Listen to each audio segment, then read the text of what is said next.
Eu queria, assim, fazer uma abertura, Eduardo, se você me permite, muito rapidamente, sobre os conceitos de que forma eu posso remunerar um sócio.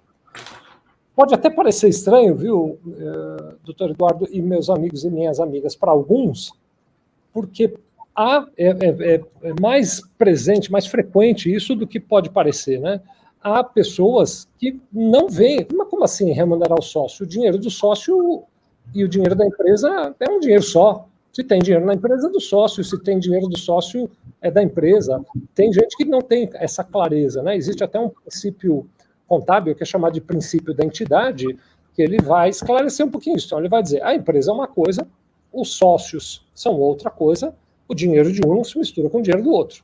Então, a empresa faz as operações dela, compra, venda, prestação de serviço, fabricação, ela realiza as atividades que ela tem que realizar, paga todas as contas que ela tem que pagar. Estou resumindo aqui, né, o conceito, estou fazendo um conceito muito resumidão, não é uma aula de contabilidade, então vou resumir muito.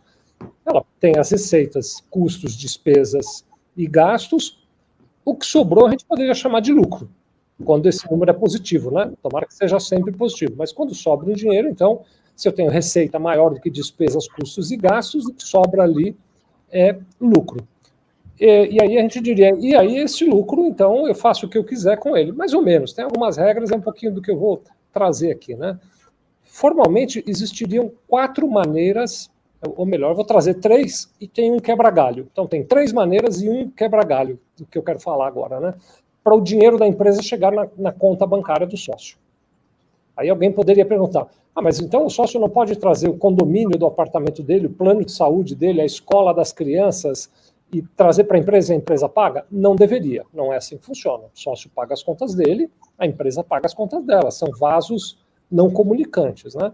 Então, eu posso fixar um prolabore para os sócios. O prolabore é um termo em latim.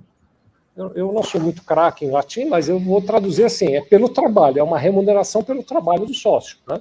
Então, por exemplo, Eduardo é sócio lá na Correia Porto, se ele trabalha, se ele exerce uma função na Correia Porto, pode-se fixar uma remuneração pelo trabalho dele.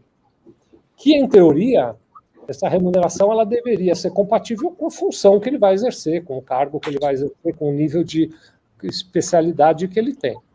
Então, tem prolabore. O prolabore é como se fosse um salário. Então, o prolabore paga imposto de renda, paga INSS, tem encargos, a empresa recolhe 20%, a não ser que ela esteja no Simples, ela vai recolher 20% de INSS sobre o valor do prolabore.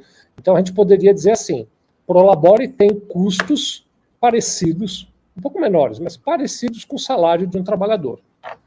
Então, tem lá uma remuneração de prolabore e que eu atrelo a ela encargos, vamos chamar assim.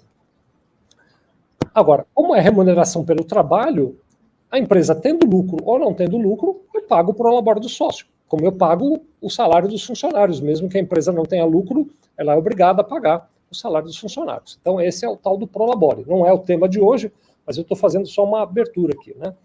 Na outra ponta, tem o juros sobre capital próprio, que é uma estratégia, um dia desses, quem sabe a gente até aborda mais essa estratégia aqui no nosso encontro, mas o juros sobre capital próprio é outra forma de remunerar os sócios. Então, imagine, eu investi meu dinheiro para montar uma empresa. Digamos que eu investi 500 mil reais lá dentro, né?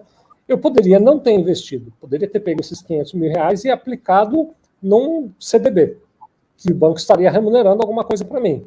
Então, a lei diz assim, as empresas podem remunerar o capital do sócio com uma taxa de juros específicas, que é a tal de TJLP, pago lá os juros para o sócio sobre o capital dele que está investido na empresa, como se eu pagasse uma remuneração.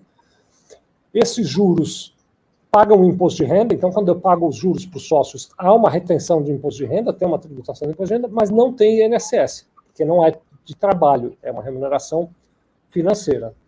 E esses juros, eles entram como uma despesa da empresa. Então, prolabore e juros sobre capital próprio, eles entram como um custo que a empresa tem para manter a sua operação funcionando.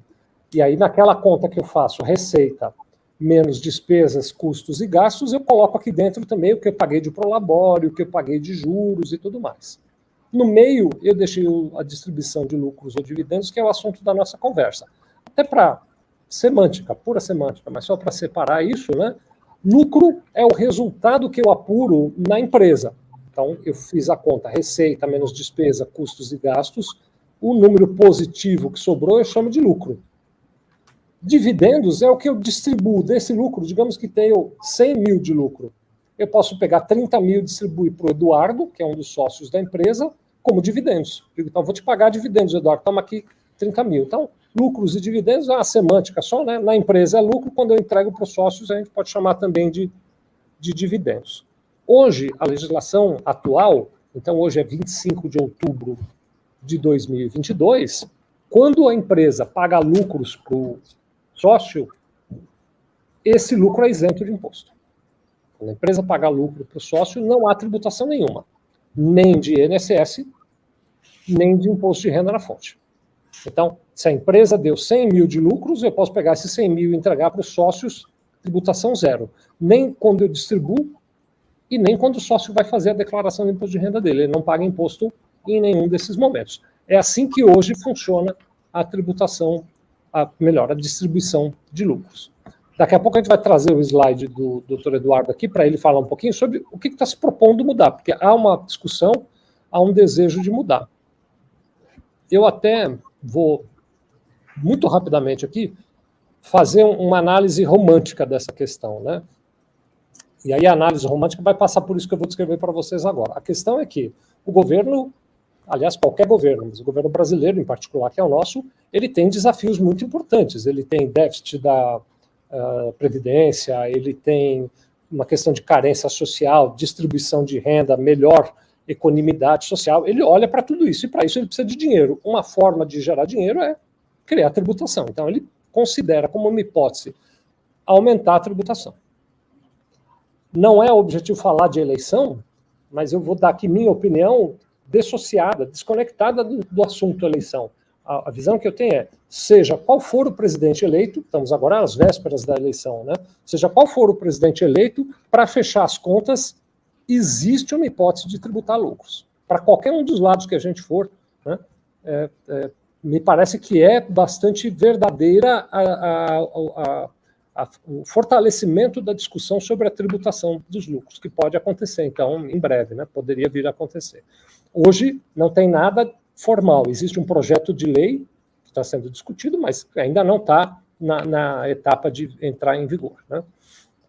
Então, distribuição de lucro hoje é isenta, mas existe a chance dela passar a ser distribuída, dela passar a ser tributada.